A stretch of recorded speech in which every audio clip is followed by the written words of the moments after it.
Sit down, please.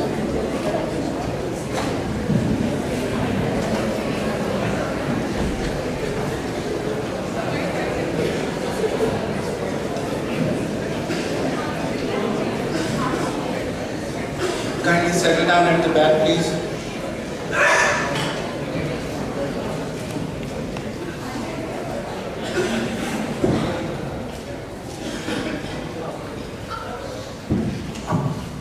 Kindly settle down.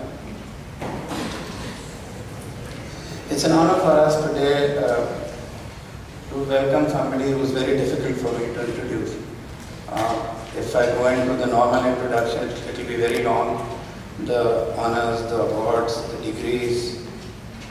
But what I think the person sitting in front of you is the collective, democratic and human conscience of Pakistan.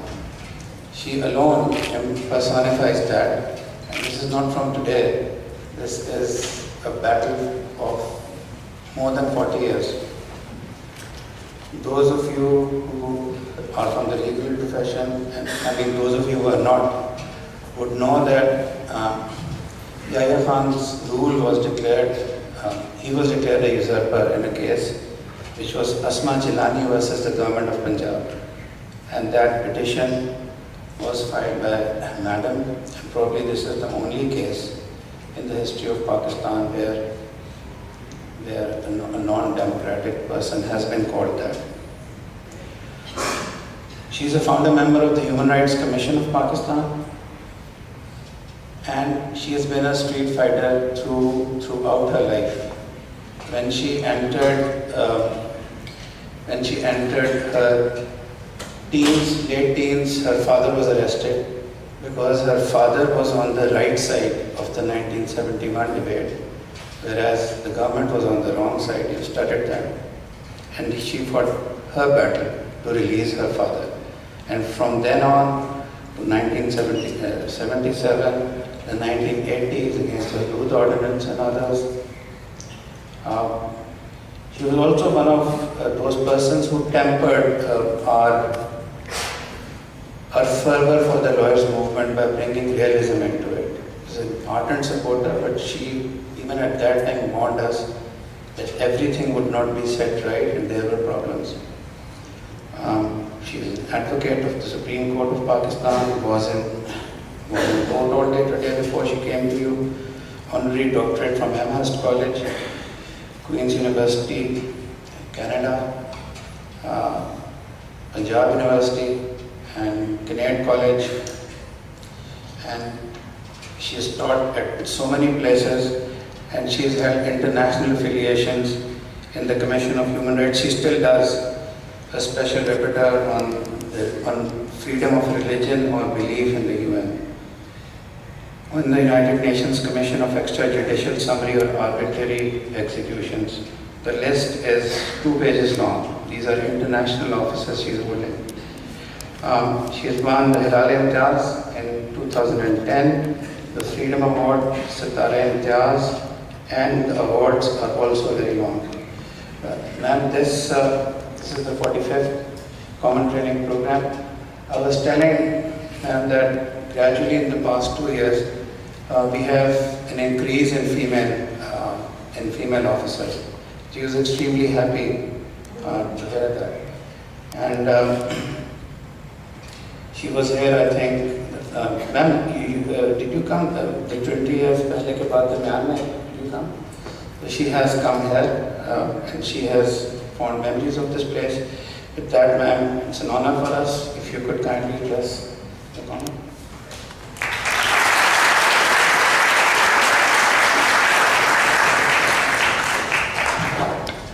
Well, thank you very much for inviting me here. And of course, I am indeed pleased because the last time, as the Director General Saab also reminded me, I was here 20 years ago. And my topic was human rights and women's rights. But when I began to talk about the Hudud Ordinance, I was given a chit by the Director General, not this one. He was where you were at that time. And so I was told not to say anything further on this topic, and I decided that if I couldn't say anything further, I wouldn't want to speak.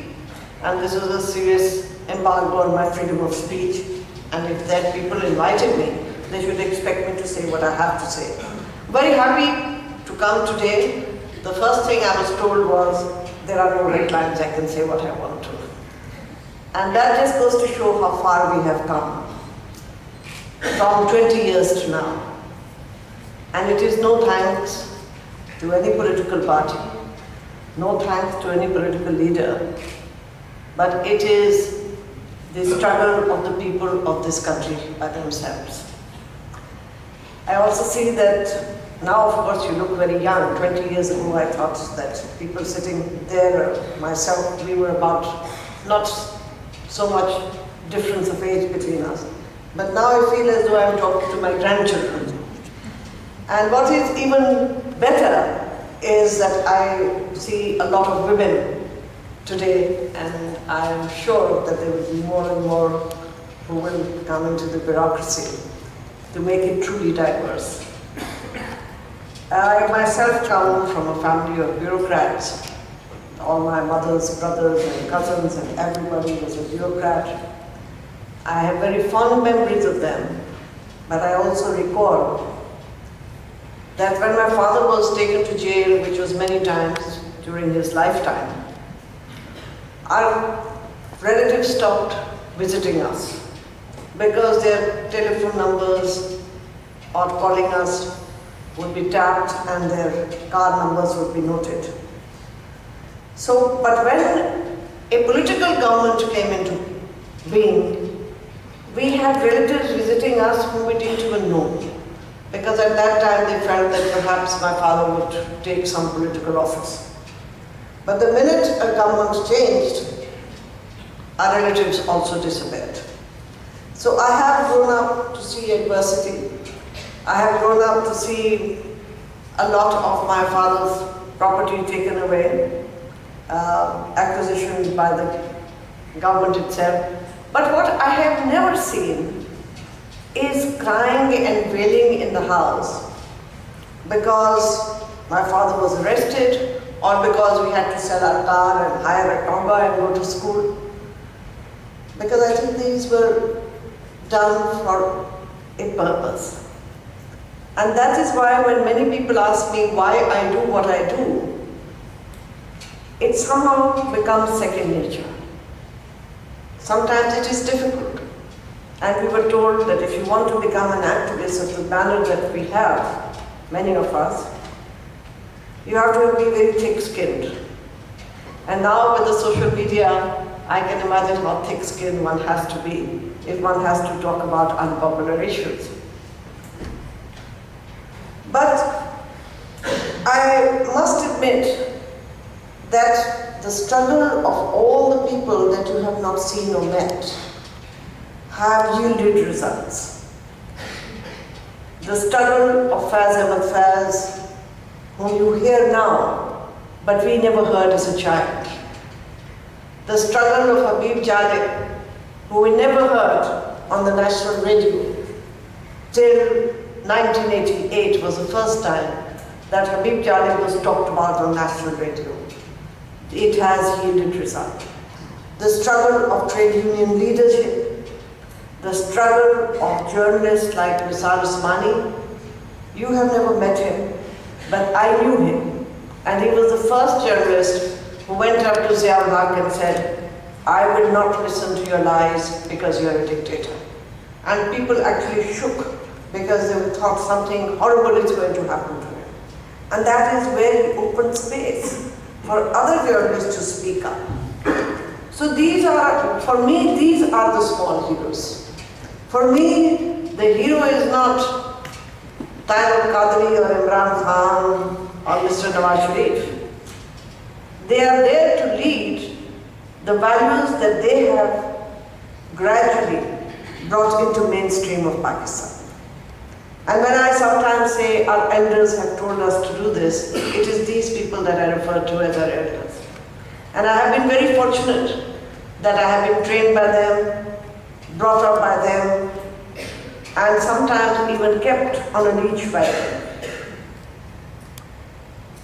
I have to say that many years ago, when you look at history, because you had Asma Jehangir yesterday and I cannot compete with her in history, her research is absolutely thorough, and I can only speak as an activist where she is a historian. But I recall that, let us say that Pakistan, when it began, there was not much resistance against disruption in a democratic system. We had, for example, what we call an abdo, politicians who were debarred from politics completely. And this is where became the start of a deep state. And there it does exist in Pakistan, a deep state.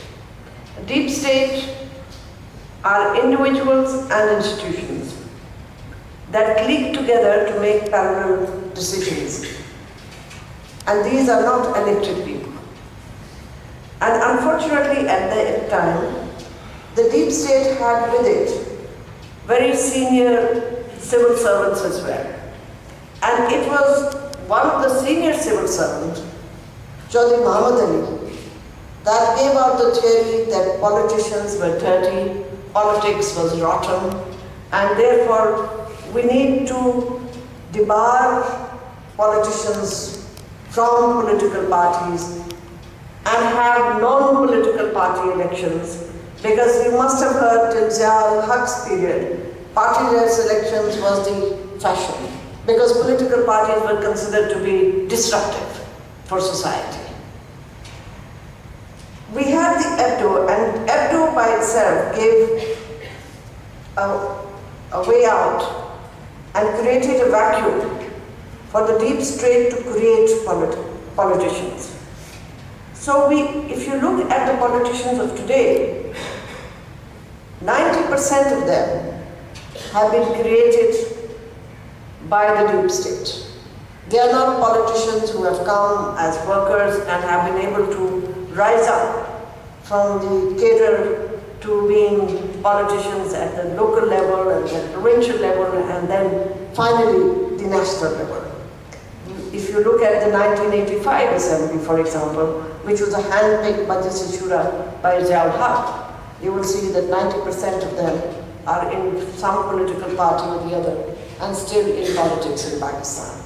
And this is how the multiple effect of pollution of politics continue to take place. But eventually I think that when we're talking about where we are, there has been a shift. And the shift started to come very early on, and unfortunately it came from a very unfortunate incident, which was the 1965 war. The 1965 war gave rise to many questions. Gave rise to the question of minority rights. This was the first time in Pakistan that Hindus were picked up from Sindh on suspicion of being spies, although they were Pakistani Hindus. And then the question arose whether minorities who live within Pakistan should be given the same protection or not. But the deep state decided, and with the deep state was the judiciary of Pakistan, that did not give, at that time, the Hindu minorities the protection that they should have given, but continued to ignore the lifting of several Hindu families from the interior of Sindh, several young men who were arrested on charges of being a spy, and after that, if you look, that many non-Muslim families from Pakistan shifted and migrated elsewhere. Not to India, but migrated to many other parts of the world because they did not find themselves safe here. 1965 was the time where particularly East Pakistan, but also smaller provinces, began to question whether the Pakistan army was only there to defend Punjab, or would the army also defend other provinces, particularly East Pakistan, where the army was not there to defend them at all. There were paramilitary that was there. And that got clubbed with the question of language. Because if you will recall, that East Pakistanis, person to person, were more than we were, and they demanded that they should have Bengali as their language, but that was denied to them. Now when you look back at that decision, because we have now been more sensitized in human rights, you can understand how hurtful that decision must have been, how unfair that decision must have been to deny people their right to their language. And particularly for the Bengalis, their language, their culture, their song, their music is extremely important to them. It is like fishing and hunting is important to the First Nations in North America. And there has been a long struggle of the First Nations wanting their right of fishing and hunting. And this was like saying unfortunately to any ethnic minority, or they were in a majority, that you cannot speak your language, you will have to adopt our own language. I sometimes also wonder about the language issue, because our own national anthem is not in Urdu, it's in Persian. And when we learn Islamiyat, that is in Arabic. So we are somehow learning by rote other languages as a child, without understanding what we are saying. It's not an extremely healthy attitude for learning purposes. But that's the way we have always been taught. And that is unfortunately one of the things that we have to do to survive here.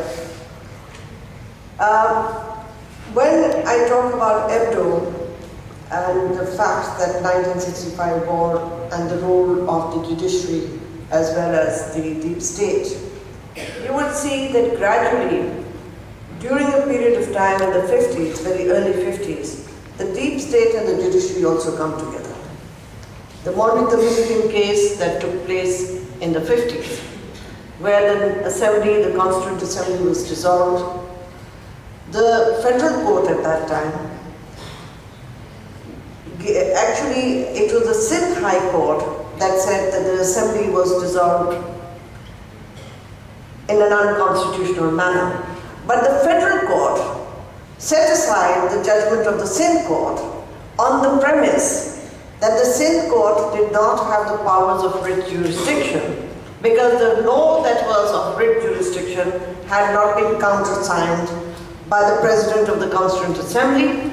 At that time, Mr. Muhammad Ali Jinnah was ill, and he had not signed a number of such laws. And therefore, there was a constitutional crisis, and the Governor General had to file a reference to the federal court saying, well, if he hasn't signed this, he hasn't signed many other laws, so how do we proceed from here? Because soon after that, I will not go into the constitutional history, came a case of Yusuf Patel, a man who was cutting women's hair and noses in Larkana, and then came Doso's case, which was a case of Balochistan, of the federal area, where the laws again had not been signed. So this is the first time the law, which is the reference by His Excellency the Governor General, where the court said that because it is a necessary act that we have to do, though law does not permit us, but we will take over the legislative powers of the federal, of the assembly, Constituent Assembly, and presume that the laws have been countersigned by the Governor General, and that is how the law of necessity came into being, not necessarily on the Mizuddin case, but on reference by His Excellency the Governor General. And thereon, if we begin to see that so far, apart from the single case that the Director General has said, which is Asma Jehangir case, in all constitutional cases, the Supreme Court has never sided with the democratic process, whether it is a criminal case or whether it is a constitutional case. Now, what was happening in Asma Jehangir case, and why is it an exception? Because in Asma Jehangir case, at that time, it was not Yahya Khan that was in power. Already the power had changed from Yahya Khan to Zulfikar Ali Bhutto. And there was an unease in the circle of the establishment, which thought that Mr. Zulfikar Ali Bhutto would become too strong. And at that time we had no constitution. And that somehow we had to be tied down. This case came as a gift for them to build on. And it was through this case that Zulfikar Ali Bhutto was forced, and I'm glad that he was forced, to give an interim constitution of 1972, because otherwise the courts were saying that if Yahya Khan's rule was illegal, Mr. Bhutto's rule would also be illegal unless there was a legal framework around it. And this case was kept pending for 1.5 years, and the two detainees who were arrested for 1.5 years stayed in jail. It was on the day that the interim 1972 constitution came out that this judgment was announced. Now my question has always been to the courts, that was the timing scrutinized, synchronized by the courts and the government itself? If the timing was indeed synchronized, as is quite apparent, then the judges were playing politics. And if it was not synchronized, then it is a highly amazing coincidence that after 1.5 years the judgment comes, and it comes only a day before the interim constitution of 1972. So the question of politicization of judiciary, in my view, is a settled question, because the timing itself shows, not from Asma Jehangir's case, but even earlier, that they have always been in cahoots with the government. That their judgments are tailored, their judgments are delivered at the time of ease for everyone. So this political role of the judiciary has continued to be there since the 50s. It has not changed now. I recall that I have fought many cases and with hostile benches. And sometimes I am a bit amused when our courts say that they are indulging into public interest litigation. Because I recall that when I started my work as a lawyer in 1960, there were several cases that we took to the High Court and the Supreme Court, where a number of women who were in jails were accused of zina, but they themselves had gone forward and filed cases of rape. But the judges kept telling us that it's not the law, there is nothing wrong with the law, it's the implementation of the law. And yet, very few women were given relief from the courts. At the same time, I remember that for 2 years, I fought the case of a young girl who had got married of her own wish. Now, she was a young girl, she was a 22-year-old girl who had studied from Lahore College, was doing her master's, and it took 2 years for the Lahore High Court, a full bench, to decide whether a 22-year-old girl can actually get married without the wishes of her parents. And this is not long ago. This is only 20 years ago. I have also taken cases of bonded labor to courts where courts have said, and these are written judgments of courts, that these people are blackmailers. The laborers are blackmailers. They owe their employer 35 lakh rupees. And when I pointed out to the judge that please look at this man and his family, they have no shoes on their feet. They have not bathed properly for months. Look at the yellow hair of their children who are malnutrition. You are saying that these people owe 35 lakh rupees. That even if they ate every single hour of the day, they would still not be able to consume 35 lakh rupees. and live in the state that they are living. But there was a complete insensitivity on the question of human rights, and there still continues to be insensitivity on the question of human rights. Because we have taken several cases of people who have been extrajudicially murdered by the police, killed by the police, and there is a kind of a smirk on the face of judiciary which almost says to you, what else should the police do? There is not a single case that you will find, a case law, which criticizes torture, which is endemic in Pakistan, and we are all aware of it, which has said that this person from the law enforcement or a person from the security forces has tortured Mr. So-and-so or a woman, and there should be an inquiry held on that case. But you have several inquiries which have political overtones or undertones that judges are very quick to take up and accept. There is not a single case law on disappearances of people. Cases are ongoing.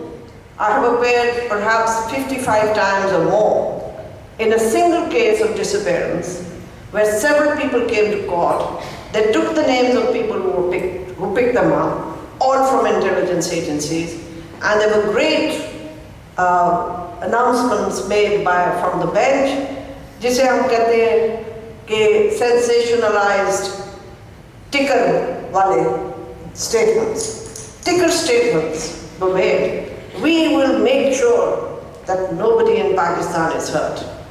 But not a single person who was accused of picking up young men, either from Balochistan, or from Pakhtunkhwa, or from Punjab, or from Sindh, was ever called in court, was ever handcuffed, or where the government was asked that this case be investigated, and within a few months, the court should be told of what has happened to the perpetrator.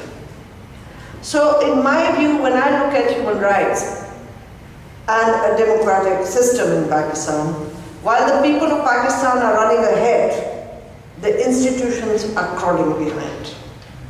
Whether it is the parliament, because the parliament by itself is not being able to gain the kind of supremacy that it should, because if I were elected by so many hundreds of people, I would at least have the courage to stand up and say what I wish to say. कम से कम मैं खुफिया हाथ ना कहती, मैं उन हाथों का नाम जरूर ले देती। मगर जब आप खुफिया हाथ कहें, that means that you are deeply frightened of even speaking out the truth or what you apprehend to be true. But you are frightened of doing it. And there is not a single party in the parliament that has not used this word. If you look at the judiciary itself, I am afraid that, in my view, my very humble view, they neither have the capacity nor the integrity. And I can prove it from a number of cases. आप अपने civil services के case देख लें, you will find conflicting judgments. और या मकबूल जान के लिए public interest litigation, और मिस्टर मानेका के लिए कोई और criteria of promotion. क्या एक CSP क्या करेगी अगर वो जजों के दोस्त होंगे तो और क्राइटेरिया होगी, अगर जजों के आप जानने वाले नहीं हैं तो और क्राइटेरिया होगी. And that is why many of us are sitting in the Supreme Court saying that you have given different criteria to the CSP. You must be able to give at least a criteria that they can follow. And then what about the competent authority? If the Prime Minister sends it back with certain observations, should they listen to those observations? Should they not listen to these observations? There are two sets of rules on that as well. whether intelligence reports should be considered or not considered, two sets of opinion on that. But it is not only here. I mean, even in matters that are not political. If you take the question of Anti-Terrorist Act, you will find judgments are conflicting. One judgment will say that motive is not a criteria. The other judgment will say motive is very important. One judgment will say that personal enmity, if it exists, you cannot send that case to the anti-terrorist court. The other judgment will say personal enmity is not a criteria. Now, surely this is the highest court in the country. And when our judges from the Supreme Court tell us that they are perfect, but it's the subordinate courts that are failing, no. If there is no clarity at the very top echelons of judicial power, the other courts will not know which direction to follow. But if you look at other judgments, for example, of the Supreme Court, I sometimes am quite surprised that they don't see it themselves. They have one criteria in 1 year and another criteria in another year. To give you a blatant example of how they have used public interest litigation for themselves are the cases that you will look at where they have talked about the appointment of judges. For their appointment of judges, they have changed criteria. And the first public interest litigation case is on how judges should be appointed. And a number of judges at that time were sent home. The second is whether the parliamentary committee has an authority or not to blackball, just to blackball, the name of the judges sent by the Judicial Commission. So this public interest litigation has been very successfully used for judges to create a monopoly for themselves. And as far as appointment of judges is concerned, it is, to my mind, 90% not on merit. It's on bloodline. So we call it bloodline appointments or chamber appointments. They are certainly not on merit. We talk about accountability, and it's very good that we should talk about accountability. We should make people accountable. It's absolutely necessary. But how many judges of the superior courts have been made accountable? Only one since the history of Pakistan. Only one. Very recently, a judge was accused of corruption, where hundreds and millions of rupees were found to be in the driver's account of that judge. And he was asked to resign. He was given a golden handshake with public money of his gratitude and sent home. That is the worst kind of accountability for a judge. Other than that, there is a judge who is still sitting in the Lahore High Court, whose name was also in Panama. He's still sitting, he's adjudicating. There are judges who have been accused of building pigeon kabutar khana of 35 lakhs, but nothing has happened. So I am today quite distressed in two ways.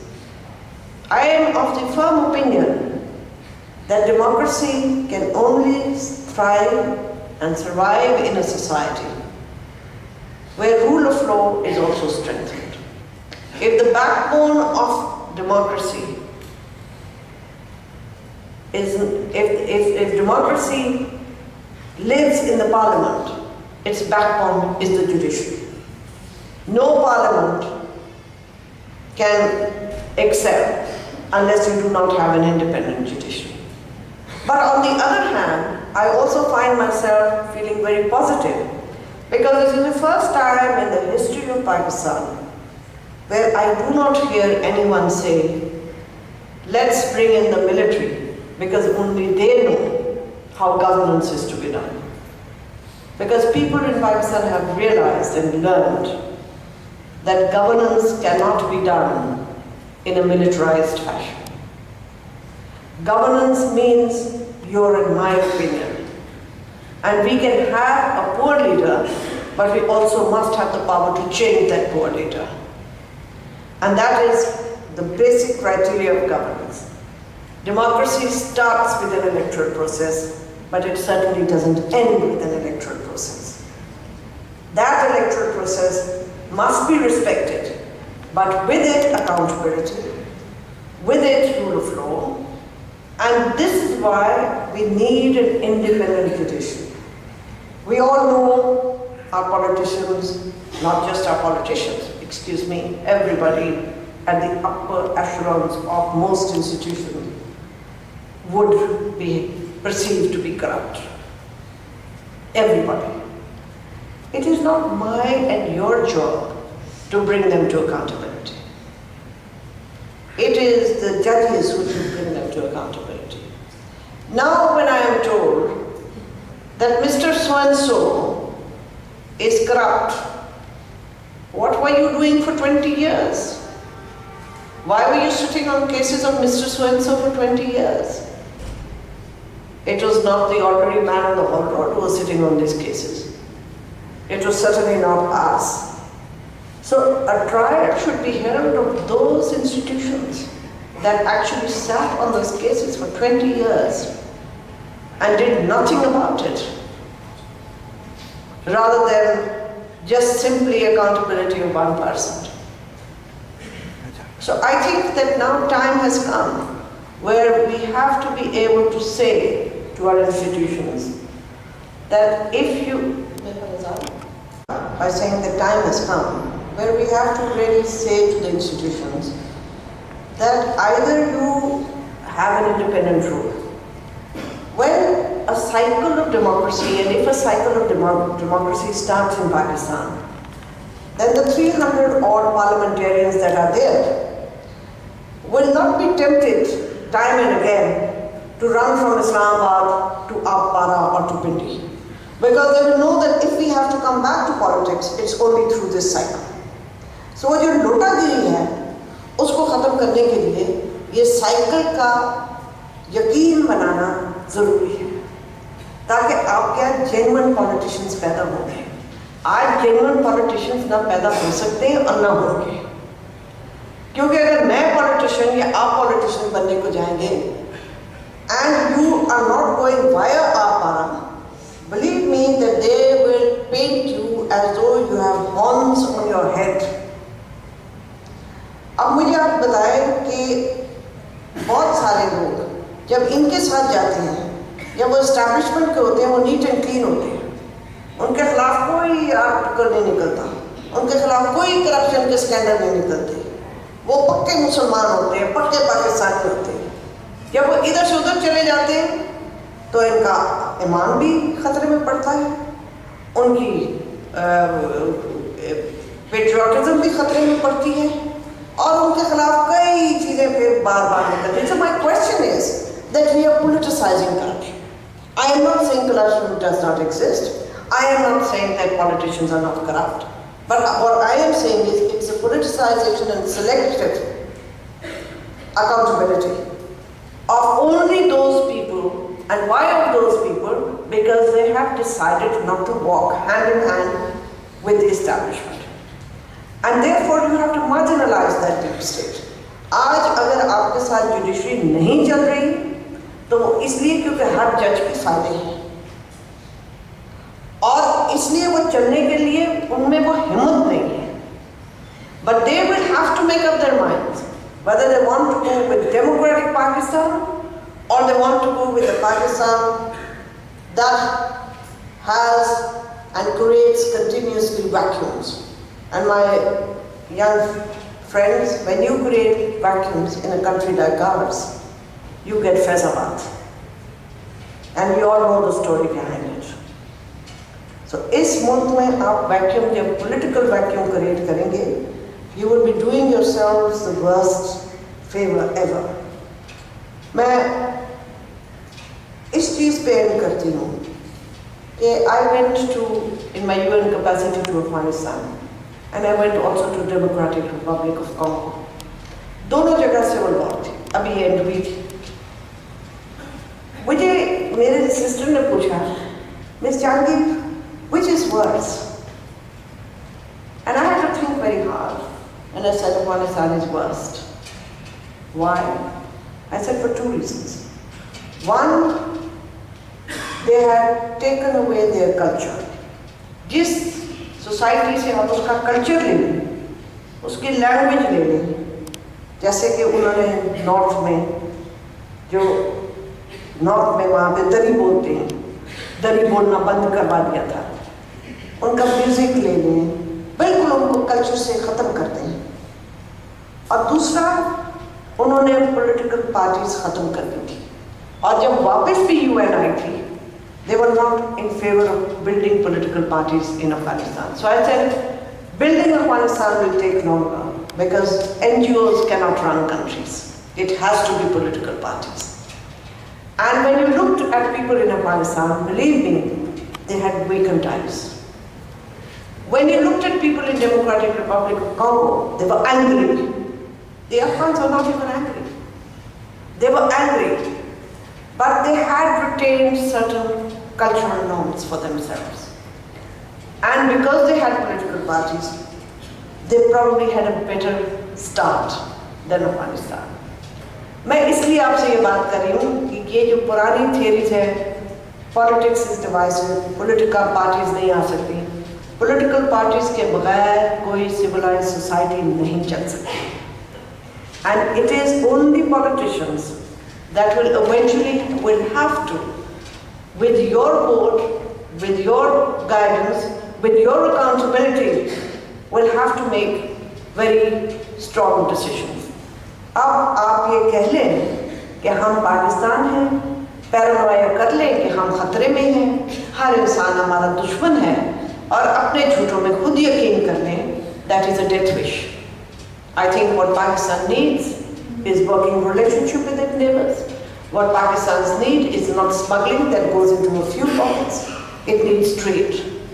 What Pakistan needs is employment for youth, is not building the jihad industry of Pakistan, but industries that will give the youth something to look forward to, not a death wish to look forward to.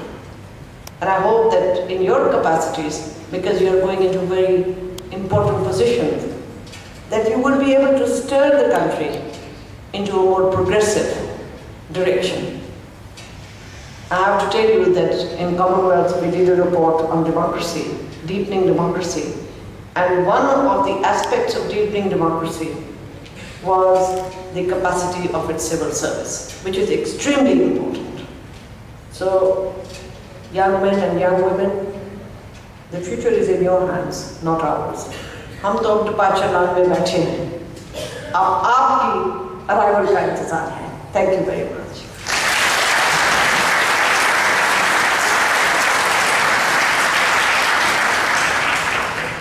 Questions from the faculty first? Anybody from the faculty wants to ask? Difficulty. Okay, officers? Yes.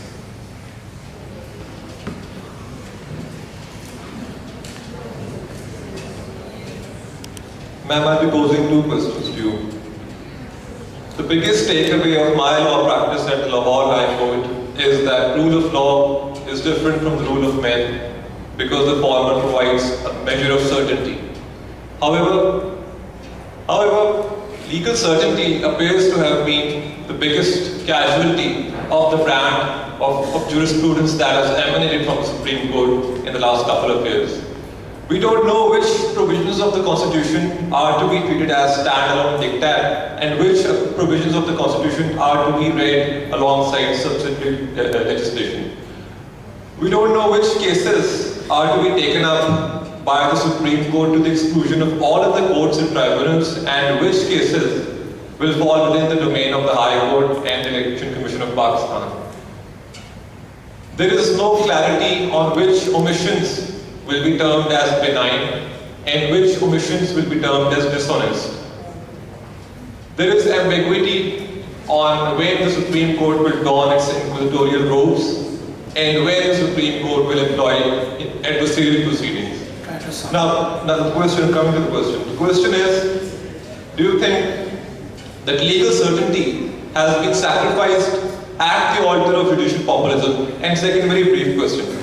Since its introduction in the year 2010, Article 10A of the Constitution, which deals with the right to fair trial, it seems that a series of the judgments of the Supreme Court, these judgments have watered down this article of the Constitution.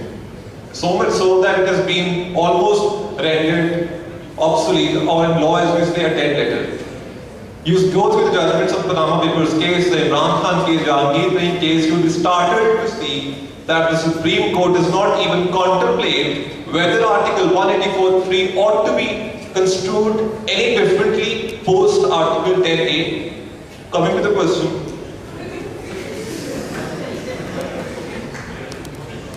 Well, thank you. Well, I'll answer your question briefly. एक बीमारी है यहाँ पे, जजेस को बीमारी है और जनरलों को, माजरत के साथ, वो बीमारी है पॉपुलिज्म की। और मैंने ये कई बार बड़े अदब से कहा है अपने जज साहिबान से भी, अब तो सारे मेरे से छोटे हैं, कि भाई साहब, क्योंकि बहनें तो वहाँ बहुत कम हैं, आपने कोई फॉर्मर जज देखा है जो सियासत में कामयाब हुआ, या फॉर्मर जर्नल देखा है जो सियासत में कामयाब हुआ? आपने देखे थे कि कितने पॉपुलर थे वो हमारे पिछले आर्मी चीफ साहब, कितने उनके लगे थे पोस्टर्स पे, लगता था कि वो जाएंगे तो आंसुओं का दरिया यहाँ बह जाएंगे। किसी ने याद किया आप में से उन्होंने? किसी ने जमाली को याद किया? एक फॉर्मर जज था, या वो इफ्तिखार चौधरी साहब है, यानी कि उनको अब सिविल कोर्ट्स की बार भी नहीं बुलाती, ये हालत है। मगर ये चीज़ें लोग सीखते नहीं हैं। पॉपुलिज्म, अब मैं उसको पब्लिक इंटरेस्ट लिटिगेशन नहीं कहती हूँ, सोशल मीडिया इंटरेस्ट लिटिगेशन कहती हूँ। इसलिए मैं आपको मिसाल दे देती हूँ। हमारे एक वकील साहब हैं, मगर वो ज़्यादा बेचारे मातड़ से वकील हैं।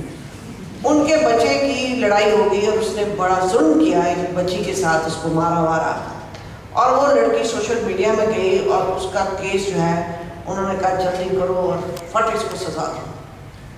I am doing another case where the accusation against a senior lawyer who is a member of the Pakistan Bar Council is that he tried to kill his wife once and she survived, and there is evidence of that. And the second time she has got disappeared with her son. आपको पता है 1.5 साल हो गए मुझे अदालतों में, 1.5 साल। लाहौर हाई कोर्ट, फिर सुप्रीम कोर्ट, सुप्रीम कोर्ट से Lahore high court, Lahore high court से एक जज, एक से दूसरे, दूसरे से तीसरे, तीसरे से चौथे। मैडम हमें तो इस केस का पता ही नहीं है। अरे भाई, आपके तो पेटों में दर्द हुई है जिस दिन से आपको इस केस का पता है। अगर आपको नहीं पता तो फिर आप पता नहीं कहाँ रहते। सो ये जो होता है ना double standards of the court, ये इसकी वजह से ये अदालतें नहीं इस तरह चल सकती, नहीं चल सकती। I am not prepared to agree that they will not take up, and it is happening to me, and I am a pretty shrewd lawyer. मेरे colleagues को मारा वकीलों ने कोर्ट रूम के अंदर। मैं चीफ जस्टिस साहब के पास गई, मैंने कहा here is a contempt petition, CCTV में आया। मैंने कहा I am ashamed, but मैं कुछ नहीं कर सकूँगा। मैंने कहा फिर आप नहीं कर सकेंगे तो मैं पागल हो जाऊँगा कंटेम्प्ट पिटिशन डालकर यहाँ पे जूतियाँ चढ़ाती फिरूँ हाई कोर्ट में। Sir, this is the actual state of affairs in the Lahore High Court. I am not saying all judges are like that. Please never take me wrong there. There are some judges that I will continue to admire and continue to support. कि despite the fact कि वहाँ पे ये माहौल है, वो बेचारे अपने बड़ी इंटेग्रिटी से वहाँ पे अपना काम करते हैं, मगर उनको कभी चीफ जस्टिस नहीं बनाया जाएगा। सो ये आपका हाल है जहाँ पे आप हाई कोर्ट की बात करते हैं। ये मैं आपसे लिख के दे रही हूँ कि जजेस वकीलों को बुला के कहते हैं कि फला पिटीशन डालो, ये पब्लिक इंटरेस्ट लिटिगेशन है। कई जजों को ये है कि हम पब्लिक इंटरेस्ट लिटिगेशन हमने जरूर करनी है, मगर वो करेंगे क्या? आपकी गाड़ी का धुआं, बिल्लियों को बंद कर दो। पब्लिक इंटरेस्ट लिटिगेशन करनी है मिस्टर, तो जाओ समाज के इंटरमेंट सेंटर्स में देखो, जहाँ पे यंग जवान लड़के हैं, कई सालों से बंद हैं, कई उनमें से मर गए सो कॉल्ड हार्ट अटैक से, जाइए वो देखिए। पब्लिक इंटरेस्ट लिटिगेशन करनी है तो IDPs जो हैं, जो नॉर्थ और साउथ वजीरिस्तान से आए हैं, उनकी बात करें। पब्लिक इंटरेस्ट लिटिगेशन करनी है तो आपके ह्यूमन राइट्स सेल में जिन लोगों को रोज टॉर्चर किया जाता है, बुलाइए, उनकी कराइए फोरेंसिक, बंदे को पकड़े। ये तो है सॉफ्ट पब्लिक इंटरेस्ट लिटिगेशन, जिसे कहते हैं ना प्यारी प्यारी लिटिगेशन। अस्पतालों के बिस्तर, अरे भाई आपको नहीं पता अस्पतालों में 3-3 लोग होते हैं? मुझे पता है। आप क्या लाहौर रहते हैं या स्विट्जरलैंड में रहते हैं? This is what our hospitals are in dismal condition. तो व्हाट सुप्रीम कोर्ट क्या कर लेगा? सुप्रीम कोर्ट क्या बिस्तरे ला देगा उन्हें? क्या कर देगा? So what they can do is, मजा आएगा। सुप्रीम कोर्ट का जनाब राइट ऑफ गवर्नेंस है, आप जो है डिफेंस का बजट जो है उसको कट करें, लगाएं एजुकेशन और हेल्थ पे, फिर तो मानो सुप्रीम कोर्ट। ये गवर्नमेंट नहीं कर सकती, गवर्नमेंट को चाहिए कि करे। गवर्नमेंट बिस्तरे कहाँ से लाए? बंदूकों से लाए। तो मैंने बहुत चीजें देखी।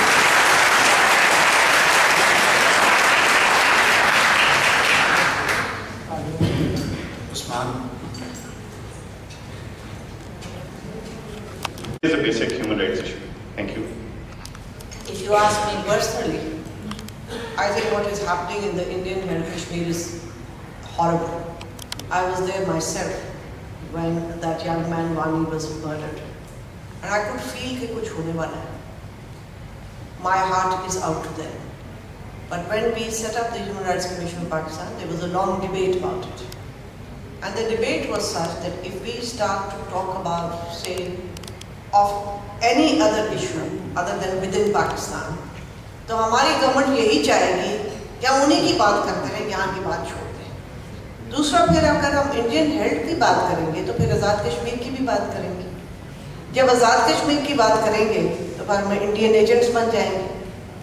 तो हमारे लिए बड़े मुश्किल वक्त था। And there is a huge discussion that went on for 2 days amongst the founder members of HRCP, which was headed by Justice Zura Patel. And therefore we decided that we will concentrate on the violation of human rights within Pakistan, so that no government can say to us कि अच्छा जी अब आप जरा उधर देख लें, America जाके देखा है, कनाडा जाके देखा है, मैं यहाँ देखो। And this was the reason. It doesn't mean that people from HRCP have not talked about the atrocities in Kashmir. I myself have talked about it. If you look at my report in the UN, I have talked about it not once, several times. मतलब आप Rohingyas की अब बात कर रहे हैं, हम Rohingyas की 1992 से बात कर रहे थे वहाँ पे. So I mean, you know, people catch up a little later here. मतलब मुझे एक जर्नलिस्ट का फोन आया, आपने कभी ऑनर किलिंग से तो बात की नहीं। और मैंने कहा बीबी तू तो तब पैदा भी नहीं हुई थी जब यहाँ पे ये था। मेरी अपनी ऑनर किलिंग हो गई थी इस इशू के उठाने से। आप लोगों ने तो इस बारे में कुछ कहा ही नहीं। The first article was mine, the first voice was mine. कहा, मैंने कहा पढ़ लिया करो, जाओ देखो। तो मैं आपको कह रही हूँ कि यहाँ पे तो इस किस्म के एक न्यू क्लास आई है ना, new rights class as I call that. So this is the wisdom behind it. It's not that one doesn't feel. It's not that one doesn't know. I may not agree with the political solutions. I think they need independence.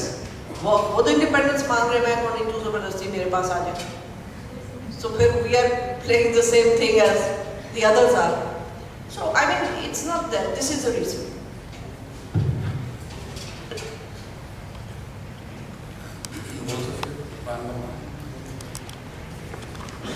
Assalamu alaikum, madam. My first question is about an issue that you've already pointed out, which is the appointment to the high courts.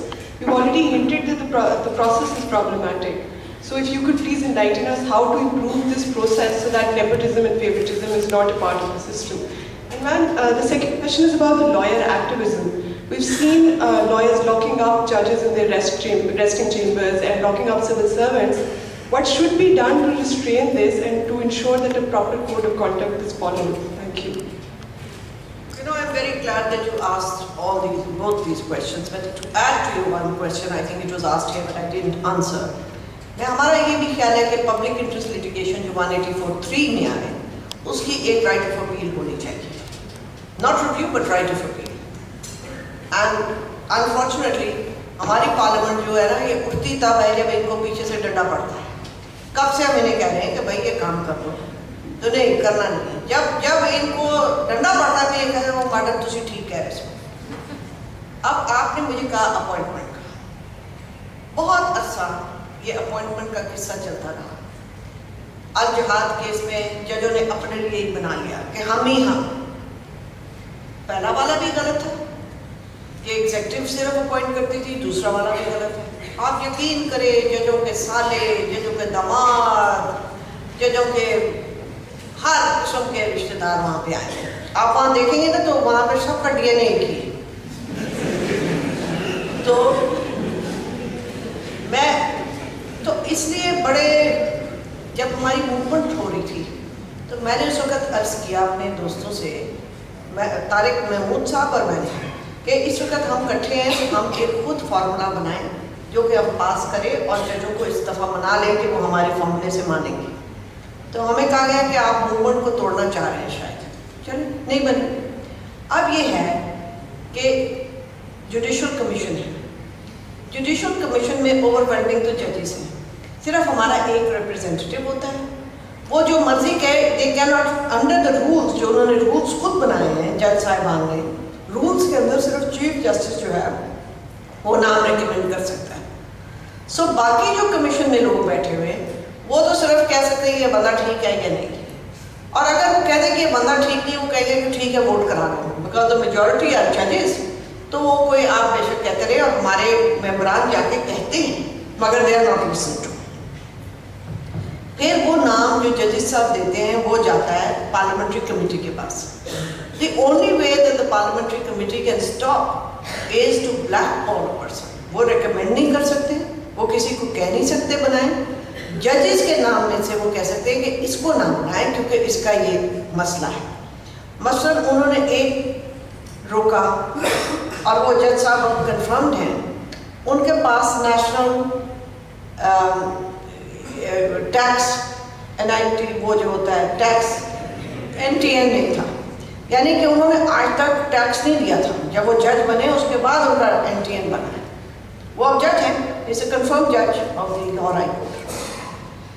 इसी तरह एक साहब को उन्होंने रोका क्योंकि उनका जो लेवल था कैपेसिटी का वो इतना कम था कि पिछले चीफ जस्टिस ने हाथ बांध लिए थे कि इसको हम नहीं जज बना सकते. हालांकि ये एक चीफ जस्टिस का बेटा है, मगर इसकी आदतें और इसकी कैपेसिटी बहुत लो है. आज वो जज हैं and he will be the next chief justice of the Lahore high court. उन्होंने जजेस ने हमारे सुप्रीम कोर्ट ने एक सुपूरियस फरमाइशी पिटीशन कराई किसी वकील से कि ये पार्लियामेंट्री कमेटी जो है इसके पास ये पावर्स नहीं है.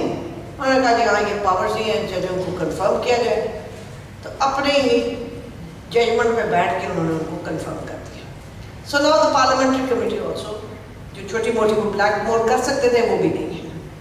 सो अब फिर हम ही हम हैं again. Now I am not saying that all जजेस that they appoint are substandard or don't have merit. I am certainly not saying that.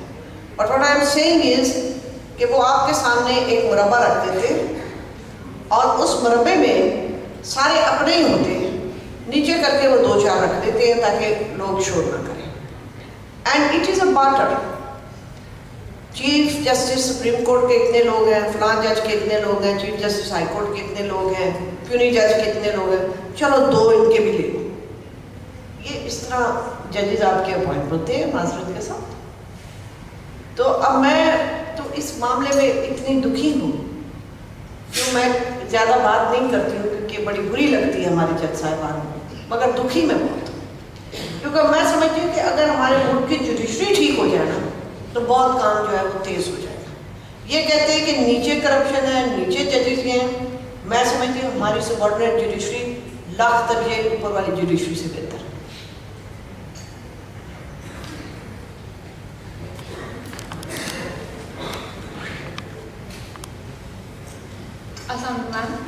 Ma'am, I have 3 questions for you. The first one being that you've already mentioned that the Supreme Court these days there's this general feeling that they're involved in superfluous matters per se and soft PIL, public interest litigation. But do you think in the case of Panama Papers and the verdict and the way it came out, do you think due process was followed, and do you think the judiciary these days is somehow overextended or overarching its defined role in the constitution in light of the judicial activism that we see nowadays within Pakistan? Would you like me to continue with all 3 questions first, or you want to answer one by one? आपने 3 नहीं पूछे? हाँ बोला। So let's just answer the judicial act. पर एक मैं भूल गई आपके पीछे वो लॉयर्स की एक्टिविज्म का। I am myself very embarrassed, but I will tell you that these are a section of lawyers who feel that they have impunity. उनको ना जजेस कुछ कहते हैं और ये छोटे छोटे क्लिप्स बन गए हैं और मुझे ये डर था कि ये हमारी बात को लेके इसका बिल्कुल सत्यानाश करेंगे। But the last election to the Lahore bar gave me some relief and pleasure because इस कदर प्रोपेगेंडा किया उस वकील के खिलाफ, वो एमडी है, उसकी फलां एमडी है, मैं तो खैर हुई MD, raw agent, whatever. But I mean, if somebody is an MD, I may not agree with their religion, but I cannot ostracize them and persecute them. मगर मैंने शाबाश दी। We won by 1700 margin. और जब मैं गई वहाँ पे लेने मुबारक, तो मुझे वकीलों ने खड़ा करके मैडम ताड़ा 500 का मार्जिन होता सी, वो इन्हीं बकवास ना कर दे तो 700 गया है उत्ते। So ये भी एक, मैं आपको बता दूं, एक रुख है लॉयर कम्युनिटी का। ये सिर्फ एक कम्युनिटी है जहाँ डाइवर्सिटी है। मुफस्सल से भी आता है बंदा लॉ करने, वो बैरिस्टर के साथ खड़ा होकर कम्पीट करता है। वहाँ पे हर किस्म के लोग, अब औरतों की वहाँ पे काफ़ी एक्सेप्टेबिलिटी है जो पहले नहीं थी। हर बरादरी है वहाँ, हर मज़हब का बंदा है और वकील नहीं पसंद करते हैं कि आप मज़हब के नाम पे किसी को ऑस्ट्रेसाइज करें। But then unfortunately we are part of this society where lawyers have taken upon themselves, and this is जो हमारी मूवमेंट चली थी उसका ये अफेक्ट है, नेगेटिव अफेक्ट है कि जी हम मार धाड़ से चीज़ कर लेंगे। एक ये साइड है, मगर दूसरी मैं आपको बताऊँ कि साइड है। And I don't want you to think that I am protecting lawyers, but I am telling you this is the truth.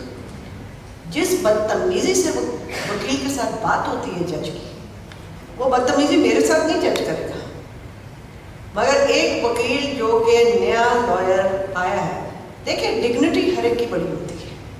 एक छोटे बच्चे को भी आप करेंगे ना, हकारत करेंगे, उसके भी दिल के अंदर कुछ होता है। You cannot humiliate people. They sit on the bench, they humiliate judges, lawyers. आपके कोई पता नहीं, आप में से कोई किसी की ऐसी हुई है, मौका हुआ है कि आपको कोर्ट ने बुलाया हो एज अ ब्यूरोक्रेट, देखिए कितनी बेइज्जती करते हैं। मैंने वहाँ देखा आईजीज को खड़े हुए पूरा दिन बेइज्जती करवाते रहते हैं। एक दफ़ा तो मुझे उठ के कहना पड़ा कि भाई इसने और भी काम करना है, चीफ साहब इसको जाने दो गरीब आदमी। They think it is their prerogative. वो जब बेइज्जती ऊपर से करा के आते हैं ना कि वो नीचे वाले, इतनी मैंने बेइज्जती होते देखा है कि I honestly tell you that the reason I contested election to the Supreme Court Bar Association was because there was this young man in the Supreme Court, वो चला गया छोड़ के, वो अहमदी वकील था, उसकी इतनी बेइज्जती की चीफ जस्टिस ने कि he started crying on the rostrum. फिर मुझे ये बड़ा कह रहे थे कि आप लड़े and I was saying sorry, I'm not going to get involved. When I walked out of there, I knew I'm going to contest. I knew it कि because I thought कि इनकी ये जो बेइज्जती करना वकीलों की है ना, ये नहीं बेइज्जती. और आपने कहा ये पनामा वाली, देखिए, it was a very difficult time for me. I'll share with you honestly, because जब मैंने वो जजमेंट पढ़ी, मेरे दफ्तर के बाहर आके टीवी कैमरास लगा गए थे. अव्वल तो मैं इसके हक में नहीं हूँ कि 184(3) में आप पूरा ट्रायल करें. ये मैं समझती हूँ एक गलत jurisprudence. 184(3) is the inherent jurisdiction of the Supreme Court, यानी नीचे कोई, जहाँ पे इतने फैक्ट्स हो, वहाँ पे आप 184(3) में कैसे ट्रायल कर सकते हैं. दूसरी, इनकी अपनी जजमेंट्स हैं, आप पढ़ लीजिएगा. जस्टिस खोसा की अपनी जजमेंट है कि हम 184(3) के अंदर किसी को डिस्क्वालीफाई नहीं कर सकते. It has to go through the election tribunal. तो ये कैसे अपनी जजमेंट्स को ओवरराइड करेंगे? अगर ये करेंगे तो अपने आप को खराब करेंगे. मैंने पिछले चीफ जस्टिस साहब से जाके कहा, मेरे साथ कामरान कोयटा के वकील साहब है जो प्रेसिडेंट रहे हमारे बार के, कामरान मुर्तजा साहब. मैंने उनको कहा जमाली साहब आप जा रहे हैं, उस्तरों की माला अगले चीफ जस्टिस को दोना छोड़ के जाए.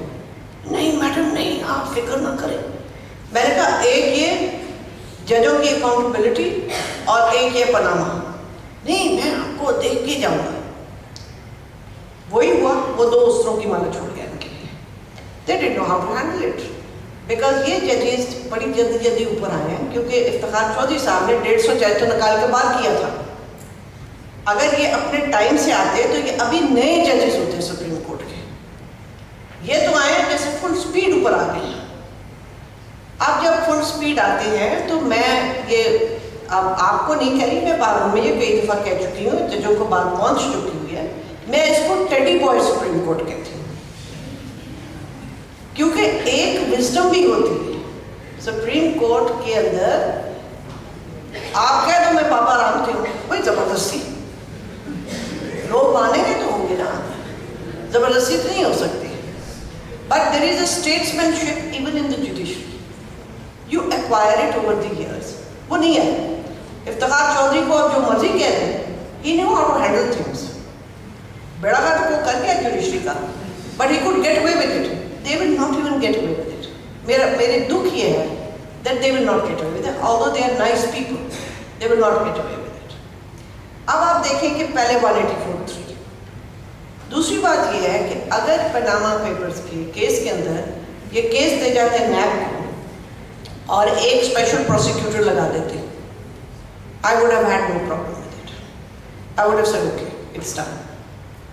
आपने कहाँ से कहाँ बिलियन और अंदर से आप रुकमे दे रहे हैं बार टीवी को. अच्छा वो गॉडफादर वहाँ बार टाँटा हो रही है. So you are building a public opinion. You are in cahoots in building an adverse public opinion of a litigant who is in front of you, which is bad precedent in the first place. They have no business doing it. चले फिर आप judgement दे दें. आपको गाली गलौज की तो इजाजत नहीं है. और फिर रोते क्यों हो? जब आप करेंगे किसी को गाली गलौज तो क्या उसकी जुबान नहीं है? वो आपको नहीं कुछ कहेगा. जजेस की डिग्निटी उस दिन खत्म हो जाती है जिस दिन वो पर्सनल हो जाए. And this is a case of being personal. Credibility पहले थोड़ी बहुत इसलिए थी क्योंकि आप लोग देखते नहीं थे. अब तो टीवी पे आता ना सब कुछ, आप तो उनकी शक्लें भी देखते हैं, पहले नहीं लोग देखते थे. अब आप देखें कि हर जगह पे जज को लगा, साफ पानी जज साहब, गंदा पानी जज साहब, खारा पानी जज साहब. यू नो, जिन लोगों ने अपनी जजमेंट्स नहीं ठीक दी वो क्या पाकिस्तान को ठीक करेंगे? What credibility does a judge have to sit on this पानी और that पानी? उस जज की आप जजमेंट्स देख लें, आज तक लोग रोते हैं उन जजमेंट्स को. So this is one issue. The second issue is that judges should be very careful of not being seen to be arbiters of politics. मैं BML का हूँ कि मैं PTI का जज हूँ, ये जजेस का काम नहीं है। आप कहेंगे जरा ठीक है, ये पजामा का हुआ है, आप जाए नीचे ट्रायल करें, जो होता है कर लेंगे ऊपर है। And without giving people names and without calling them names, they should give their judgment. That's what we expect of the judiciary. मगर ये तरीका नहीं है, और टाइमिंग्स भी आपने रखने वो जो सूट करते हैं एस्टैब्लिशमेंट को। मैं बड़ी शशोपन में थी when I criticized this judgment, because all of them are my colleagues. These judges are my age, they are my colleagues. But I was very happy that Abid Hasan Minto was the only other lawyer who went along with me. मगर आज आप बारों में पूछे सब हमारे साथ हैं. Everybody understands that how this judgment was given. आप ये और बेटा मैं आपसे एक बात कहूँ, बड़ा मुश्किल वक्त होता है to go against the tide, but that is what you have to do. If you go against the tide because you feel, you may be wrong, but you feel that you are right, that is what courage is. That is what you have to do. Tide के साथ तो हर एक ही जाता है.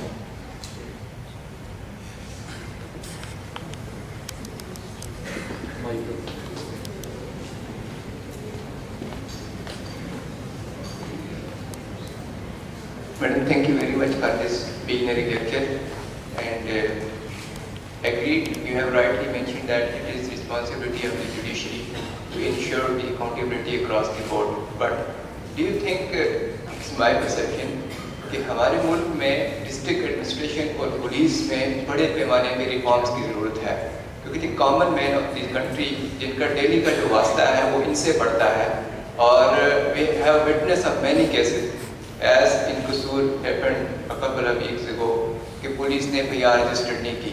And secondly, a month ago we visited the Anarkali and it was astonishing to see कि दुकानों के बाहर लिखा हुआ था अहमदी पहले इस्लाम में दाखिल हूँ फिर दुकान में दाखिल हूँ.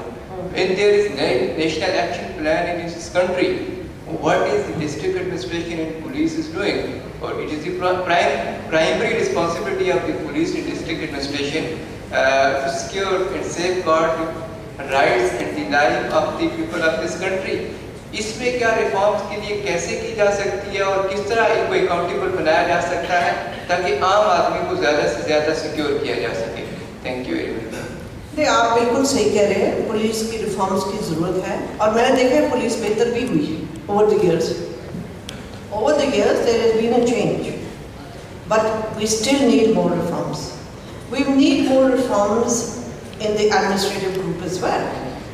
But at the end of it, the political will has to be there to support you. देखा ना, अब एक पुलिस वाला जाए, वो ये फटा उतार दे कि ये मैं फटा उतारने लगा हूँ, उसके खिलाफ ही ब्लास्फेमी का केस हो जाए, तो वो गरीब कहाँ जाएगा? और सारे मोहल्ला उसके पीछे लग जाए. So he has to have a backup that his superiors and their superiors will support his action. अब यहाँ पे तो जहाँ तक एमडीओ का ताल्लुक है, तो बड़े खुलेआम लोग प्रेजुडिस बातें करते हैं. हमारा तो कोई आज तक कभी कोई वकील अगर वो एमडी है तो कभी जज नहीं लग सकता. और मुझे खुद जजों ने कहा कि जी आपने फलां वकील का कहा, वो तो एमडी निकला. अच्छा निकला, मैं तो पता नहीं. अच्छा वो एमडी निकला, लास्ट भी ये इस्तेमाल निकला बिच्चू. अच्छा तो उस पर हम नहीं लगा सकते. अब एक साथ एडिशनल एजी लगे हैं, उनका वो नोटिफिकेशन नहीं करते हैं पब्लिक डर के मारे. सो ये तो हाल है हमारा. अगर आप कहें कि भाई इनको ना मारो, तो वो कहते हैं कि ये आप तो इस्लाम के खिलाफ हैं. आज today I had 3 cases and one case I was very upset to look at. 80-year-old man has been in prison for 2 years. Normally if that man was not an MD, he would have been released on bail. वो convict हो गया. वो कहता मैं conviction ही ठीक है, तुम मुझे अपील पे मेरी ऑर्डर दे दो अंडर गॉन सेंटेंस. वो भी जज साहबान डर के नहीं दे रहे थे. अब उन्होंने अगली डेट डाल दी. So sir, this is the issue here. आप तभी काम कर सकते हैं अगर आपके पीछे सपोर्ट होगी। ये इश्यूज जो है ये इतने सेंसिटिव बना दिए गए हैं, मतलब MD issue is always sensitive, but Ziaul हक ने उसको इतना सेंसिटिव कर दिया है कि आप उनकी हमायत में खड़े हो जाए। अगर कोई एमडी आपके सामने किसी को मार रहा है, किसी एमडी को, आप ये नहीं कह सकते कि भाई क्या क्या करें। This is how bad things are. मैं आपको बताती हूँ कि मेरे दफ्तर में मैंने एक बंदा रखा, वेरी नाइस मैन। उसने मुझे एक साल बाद कहा कि मैं आपसे खुफिया एक बात करना चाह रहा हूँ। अच्छा क्या हो गया? कोई आए ना कमरे में। मैं कहा मैं एमडी हूँ। I looked at him and I said, so what does that have to do with me? There are Christians working here. मुझे आप क्यों बताएं कि अगर सर मैम अगर आपको कोई कह दे तो बुरा ना मानना। ये and I felt so bad. I felt horrible.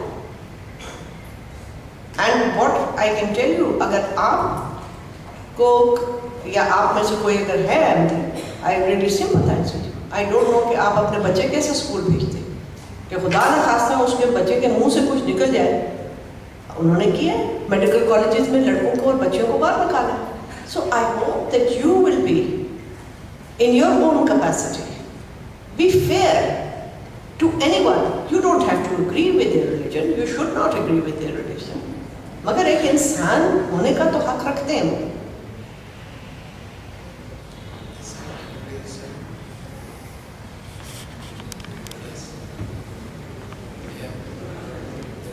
Be quick.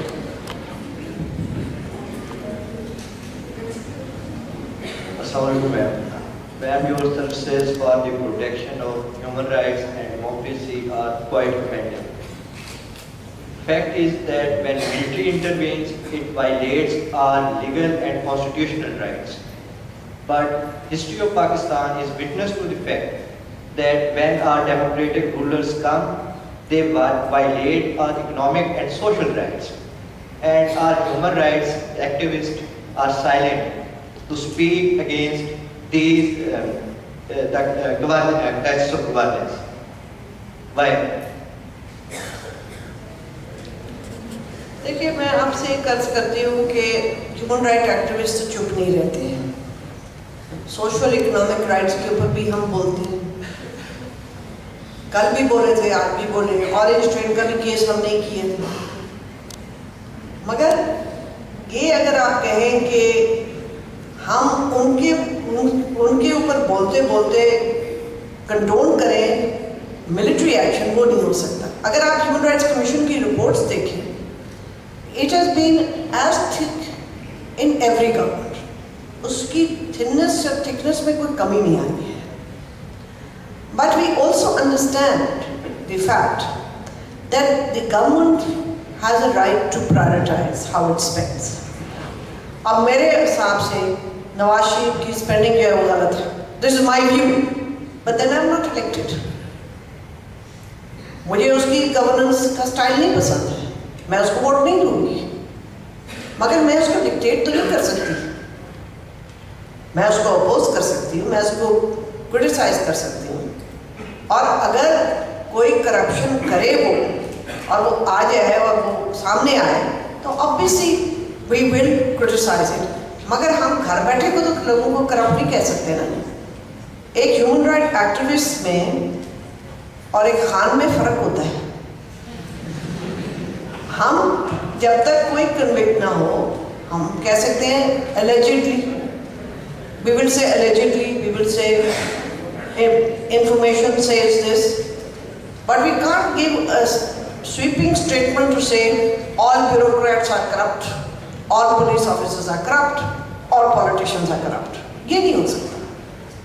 या क्योंकि उन्होंने ये सड़क बनाई है इसमें से जरूर पैसे खाए होंगे, चाहे खाए होंगे, आई एम नॉट सेइंग कि नहीं खाएंगे, बट हम as human rights activist as a collective body ये नहीं कह सकते। सो ये हमारे लिए मुश्किल है जो आप कहते हैं ना सोशल एंड इकोनॉमिक राइट्स के बारे में। बट जहाँ हमें एनवायरनमेंट का हुआ है, we have done cases also, we have criticised the government as well, but then it is their prerogative at the end of it. Number? this time will be just a recording. So. Assalamualaikum, ma'am. Ma'am, my question is regarding blasphemy laws. Don't you think, given the uncontrolled nature of our people, the blasphemy laws give protection to the innocent accused, even when people do have the tendency to misuse them? Still, don't you think they are kind of protection for them? देखिए, मैं आपसे अर्ज करती हूँ कि जब आप कोई कानून मज़हब के नाम पे बना दे, वो सिर्फ पाकिस्तान में नहीं दुनिया भर में, उसको हाथ लगाना बड़ा मुश्किल काम है. But over the years, you can see that this law has been the most misused. Why? कानून जो होता है, जो क्रिमिनल लॉ होता है, उसका एक बेसिस क्या होता है कि उसमें एक विक्टिम होता है, एक परपेट्रेटर होता है. जिसके अंदर, जिस क्रिमिनल लॉ के अंदर, क्रिमिनल ऑफेंस के अंदर विक्टिम ना हो, वो ज्यादा मिसयूज होगा. So here everybody is victim and nobody is victim. इसी तरह जब जिना का कानून था, it was misused because it was a victimless crime. तो ये इसलिए भी होता है. दूसरी बात ये कि ये अगर कोई कहे कि अगर गलत आप इल्ज़ाम लगाएं तो उसको पनिश करो, तो इसके ऊपर ये लोग बिल बनाते हैं. That by itself is a good indication to you that people want to misuse the law. वरना क्यों कोई कहे जी बिल्कुल अगर गलत मैं इल्ज़ाम लगाती हूँ तो मेरे ऊपर होना चाहिए कोई ना कोई रिपोर्ट. मैं कहूँ नहीं मेरे ऊपर ना हो, मैं गलत लगाती हूँ. That means that they want to do गलत इंसान. मैं आपसे ये अर्ज करती हूँ कि बड़े साल पहले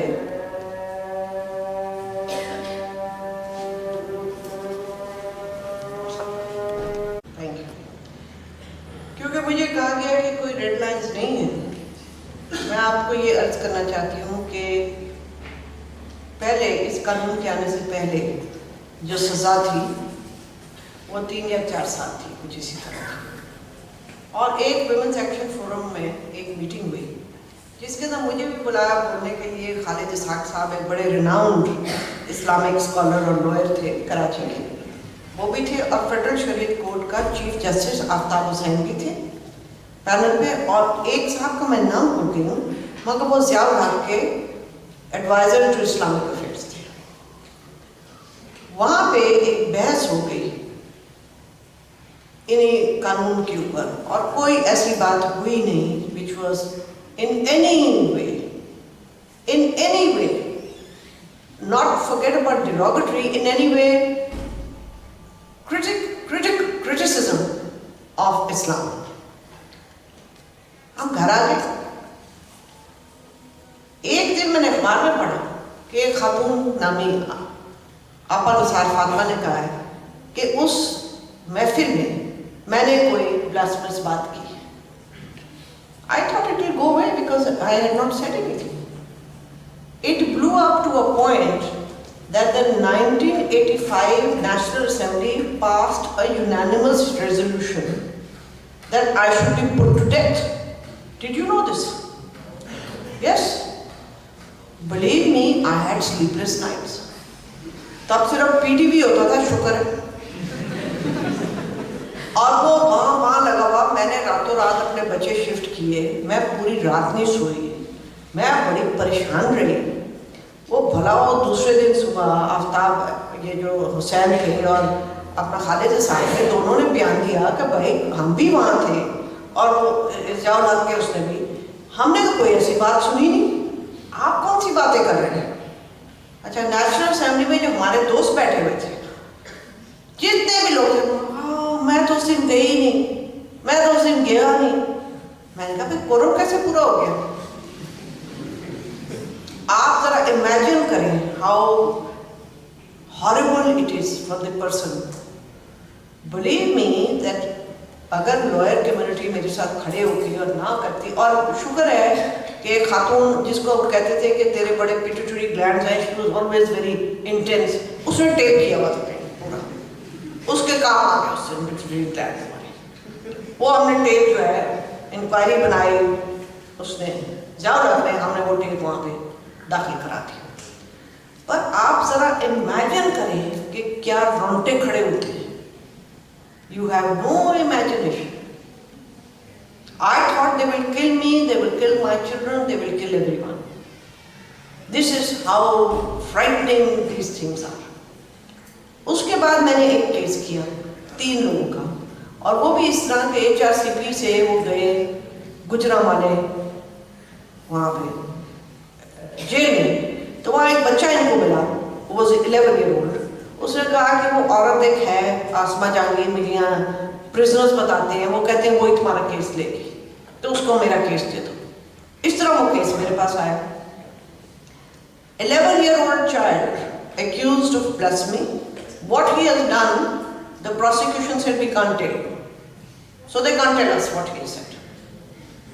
The allegation was that he had written something on the wall of a mosque. What he had written, they said we can't say. This was the trial. I have the papers. We can't say. That child had never gone to school.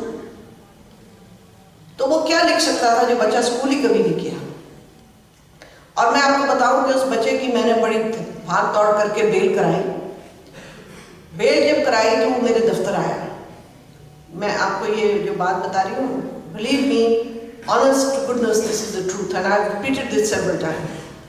वो आया, मुझे कहने लगा कि मुझे फलां Christian community के कह रहे हैं कि तेन बेल मिल गई तो नट जा. तो मैं नट जावा. तो मैंने से कहा कि भाई तू नटना भी है तो मैंने तो ना दस. मैंने उसको ऐसे कहा, मैं क्या सलामत एक कर मैं तेन कह दूँ कि जे तू नट गया ना तो इतने मौलवी ने कम से कम 4-5 क्रिश्चियन मार देना.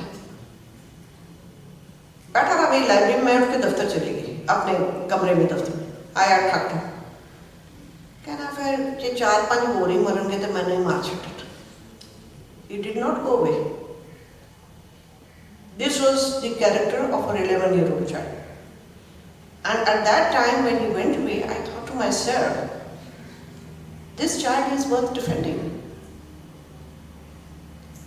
And what happened was that when he was acquitted from the High Court, the judge was killed.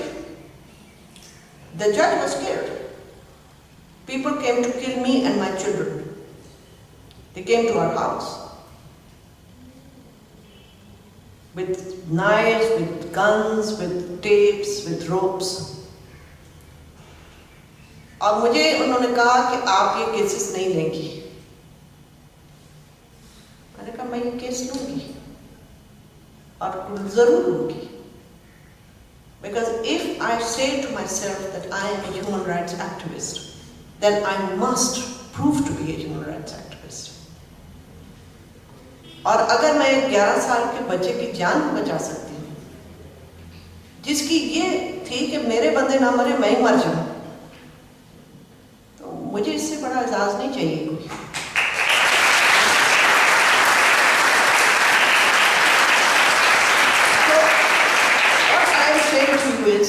मैं भी दुनिया में फिरती हूँ, मेरे सामने तो किसी ने ब्लास्फेमी नहीं की आज तक.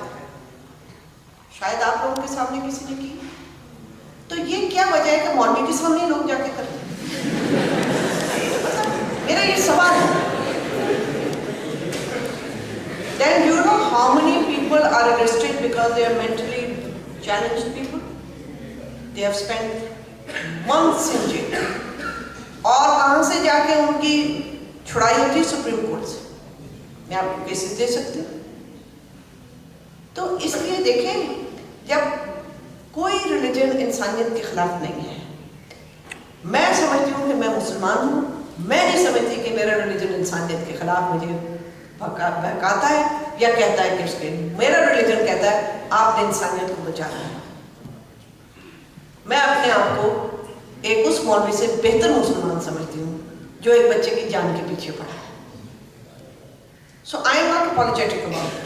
मुझे चाहे वो कह दे कि आप ये हैं, आप वो हैं, फलान ढिकान, मुझे कोई फर्क नहीं पड़ता. मैंने कोई उनसे ना तमगा लेना है इस्लामियत का होने का, ना पाकिस्तानी होने का. कोई तमगा नहीं चाहिए मुझे. मेरा तमगा उस बच्चे की जान बचाना है. मेरा तमगा उस औरत को जेल से निकाल के उसकी दुआएं हैं, वो मेरे तमगे हैं. मेरे और कोई तमगे नहीं है. And you can believe me, some of you will realize it when you're a little older, that you get attached to this. और मैं आज भी आपको बता रही हूँ कि मुझे जितनी इज्जत मिली है, मेरा ख्याल है वो उन औरतों की दुआएं हैं जिनको मैंने जेलों से निकाला है, या उन मजलूम लोगों की दुआएं, वरना मैं कोई चीज़ नहीं हूँ, कोई चीज़ नहीं। And when my munshi tells me कि ये फ्री केस है, मैं कहती हूँ डोंट टेल मी, इन फ्री केसेस की वजह तो मैं यहाँ पहुंची, ये मुझे है। And whenever I am in trouble, believe me, कोई अमीर आदमी मेरे हक में नहीं आ जाए कि मेरे कोई जो दोस्त जो मेरे आते हैं खानों पे, वो आ जाए मेरे दफ्तर के, जी मौलवी आपको मारने आ रहे हैं। मौलवी ने एक दिन कहा कि हम इनके दफ्तर जाके अटैक करेंगे। कौन आया? सारी मेरी करीब क्लाइंट्स आई, हाथों में उन्होंने थैले उठाए हुए, कौन गई ऐसे सामने पहले मारेंगे तो मार के तो देखें। ये इसलिए my attachment to those people who are not privilege in this country, उनमें जितनी ग्रेस है हमारी अपर क्लास में वो ग्रेस ही नहीं है।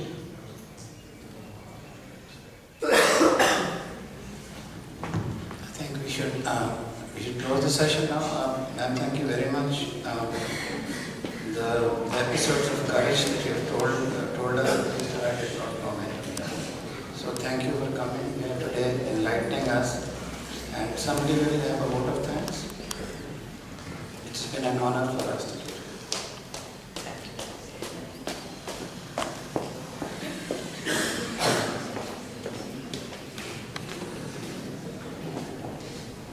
जब मैं जेल जाऊंगी बचा लोगे ना?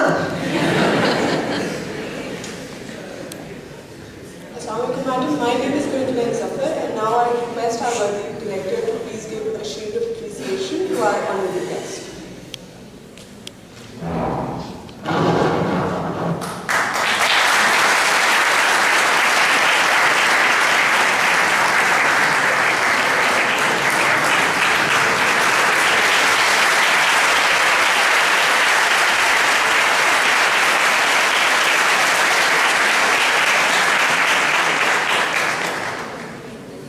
Madam, your quest for the supremacy of asserting the supremacy of constitution, for the freedom of judiciary, and especially for the defense of human rights and of women and children is noteworthy and commendable.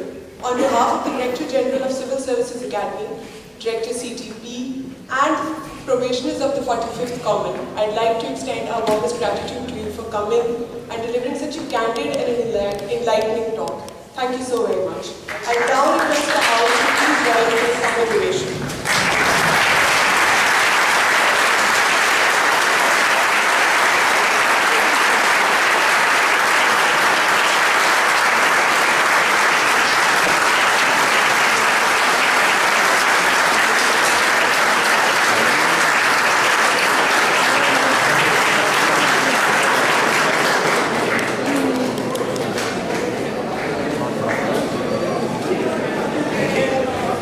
Time for sports, पौने 5 से 5:15. आधा घंटा.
State के ऊपर जो photo मेरी बेटी कैसी है?